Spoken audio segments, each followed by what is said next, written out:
Good morning, friends. Oslo, Norway. My name is Marie. I live in New York. I love traveling. I love cooking and entertaining. I love cultural events and fashion. Join me on the adventure. We're going to start with breakfast at the hotel, and it's really brunch. It was awesome. It had everything. I think it made up for not enough food at dinner at lunch in the city of Oslo. So since they know there's a lot of tourists, you are well fed in the morning.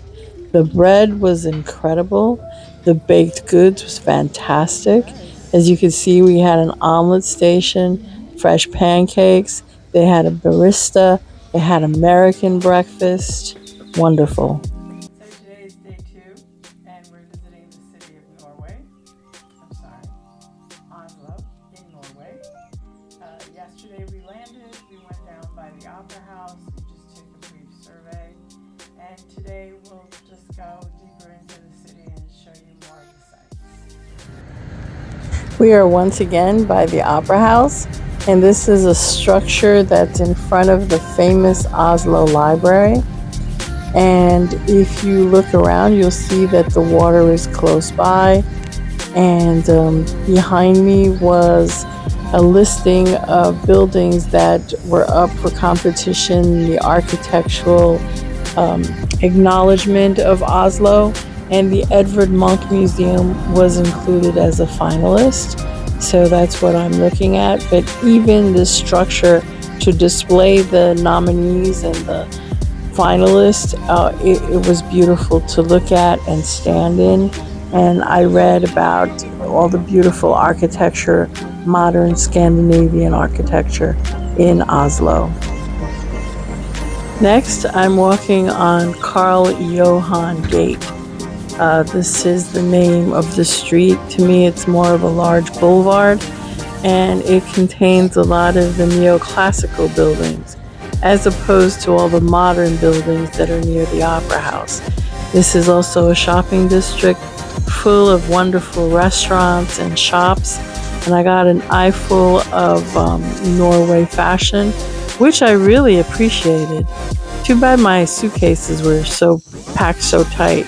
And I'm looking at advertising that really wouldn't make it here in the United States, but it's kind of funny. As you continue on this walkway, you're going to pass the neoclassical buildings and the important buildings in Oslo.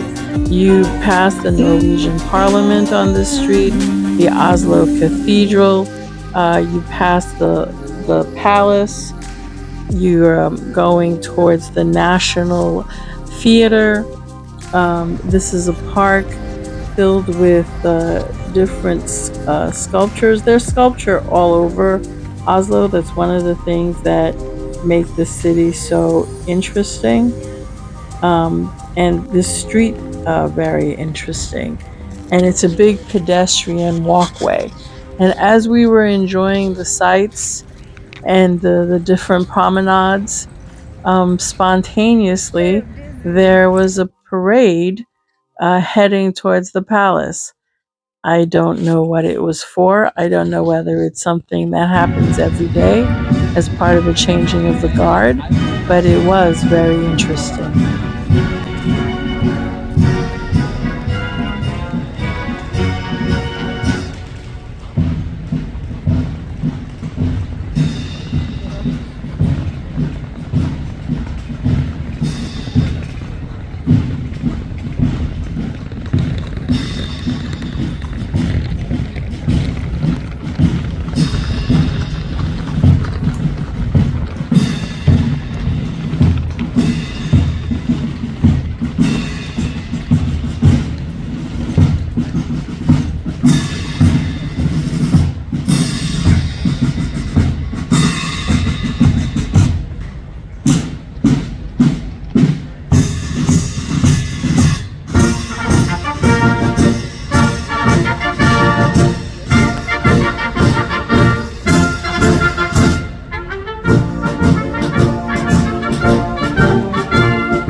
So yes, not only is the Royal Palace here, but Oslo Cathedral, the Norwegian Parliament, and Oslo City Hall, all in hall, and of course, I'm standing in front of the National Theatre.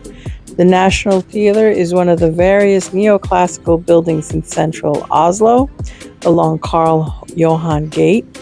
Following the great tradition of Ibsen, one of Norway's best known writers, the theater opened around 1899.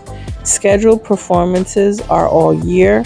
The facade faces a popular square with a beautiful fountain reminiscent of a giant dandelion. With a convenient subway station on one side, the back faces the Parliament several blocks away and includes 3 larger-than-life statues of Norway's 3 best authors. The theater is partially supported by their Norwegian government. And here I am again after that wonderful walk, sitting across from the Opera House and having a scrumptious lunch. Then we went to the Opera House where they give tours to give you information about its construction and the idea behind it. And we picked up our tickets for the first dress rehearsal of the Opera of the Listeners. Our entire reason for being in Norway. But I can't help but show you this beautiful structure filled with light and modern touches, modern architecture after looking at all the neoclassical architecture on Karl Johan Gate. So I'm looking at the Opera House, and in the water there's a beautiful glass sculpture that represents a glacier.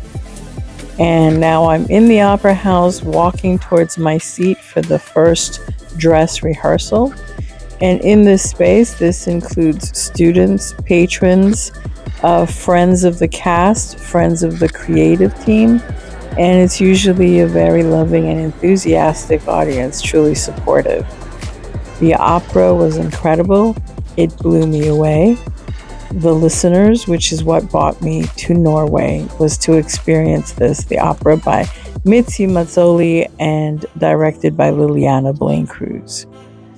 As you walk out, you're encountering people that have just seen it, that are expressing their opinions and how they felt about it. As I said, it's open to family, friends, patrons, students, and it's wonderful to see the excitement of the students. At the end of the night, I had pizza, which was very filling. And if you enjoy this, please like, subscribe, and share.